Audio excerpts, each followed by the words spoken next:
राज्य, जिस राज्य से मैं भी आता हूं, बिहार, ये वो राज्य है जिसका राजस्व मुख्यतः कृषि किसानी के ऊपर ही आधारित है। ऐसे में फूड प्रोसेसिंग एक ऐसा सेक्टर है जो मैं मानता हूं कि आने वाले 20 साल 25 सालों में भारत के इंफ्रास्ट्रक्चर को, भारत के रेवेन्यू सेक्टर को वो पुश देगा जो हमें विकसित भारत बनाने के लिए जरूरी है।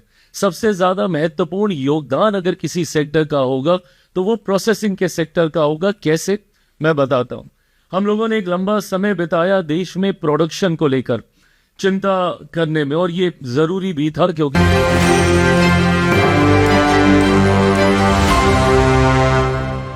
देखिए, चिराग पासवान ने जो है किसानों के लिए इस बार बड़ी बात कही है। आपको बता दें कि वॉल्यूम नहीं, वैल्यू पर फोकस करने की बात कही है। ज्यादा खेती होगी तो ज्यादा उपज होगा, और साथ ही में सरकार जो है वो अनाजों को खरीदेगी और अच्छे दरों पर खरीदेगी। नमस्कार, मेरा नाम साहिल कुमार है और आपने एक न्यूज़ 24 देखना शुरू कर दिया है। देखिए, आपको बता दें कि केंद्रीय मंत्री जो खाद्य एवं प्रसंस्करण विभाग को देखते हैं, चिराग पासवान ने किसानों के लिए चिंता स्पष्ट किया है। आपको बता दें कि उन्होंने कहा है कि हमारे यहाँ अनाजों की कमी नहीं है, अनाजों में वैरायटी की कमी नहीं है, हमारे यहाँ वॉल्यूम इतना ज्यादा है कि हम दूसरे देशों को ट्रांसपोर्ट करते हैं, लेकिन हमारे अनाजों की वैल्यू नहीं है। वैल्यू पर ध्यान देना चाहिए। क्या कुछ कह रहे हैं चिराग पासवान, पहले आप उनको वीडियो में सुनिए। अधिकांश राज्य, जिस राज्य से मैं भी आता हूं, बिहार, ये वो राज्य है जिसका राजस्व मुख्यतः कृषि किसानी के ऊपर ही आधारित है।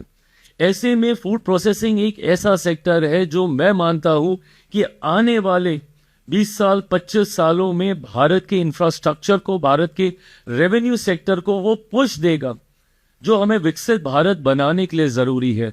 सबसे ज्यादा महत्वपूर्ण योगदान अगर किसी सेक्टर का होगा तो वो प्रोसेसिंग के सेक्टर का होगा। कैसे, मैं बताता हूं। हम लोगों ने एक लंबा समय बिताया देश में प्रोडक्शन को लेकर चिंता करने में, और ये जरूरी भी था क्योंकि एक कालखंड ऐसा भी था जब हमारे देश में अनाज की कमी थी। उस वक्त हम लोगों ने इस बात को हरित क्रांति के माध्यम से, ग्रीन रेवोल्यूशन के माध्यम से सुनिश्चित करने का हम लोगों ने प्रयास किया कि कैसे हम लोग प्रोडक्शन को हम लोग बढ़ाने का काम करें ताकि हमारे देश में अनाज की कमी नहीं हो। आज की तारीख में हम लोग उस स्तर पर पहुंचे हैं जहां पे we have that volume and we have it in abundance. हम ना सिर्फ अपनी खाद्य जरूरतों को पूरा कर सकते हैं बल्कि हम लोग कई दूसरे देशों की भी खाद्य जरूरतों को पूरा कर सकते हैं, which we are doing in the process. हम लोग का कई देशों के साथ हम लोग के फूड कॉरिडोर्स बने हैं, एंड हम लोग अपनी फूड सिक्योरिटी को मद्देनजर रखते हुए हम लोग कई और देशों की एक बड़ी आबादी की फूड सिक्योरिटी को भी हम लोग सिक्योर करने का काम कर सकते हैं। बट जितना ध्यान वॉल्यूम के साथ साथ वैल्यू पे देना चाहिए था वो हम लोग नहीं दे पाए। हम लोगों ने इस सेक्टर को लंबे समय तक इग्नोर करने का काम किया।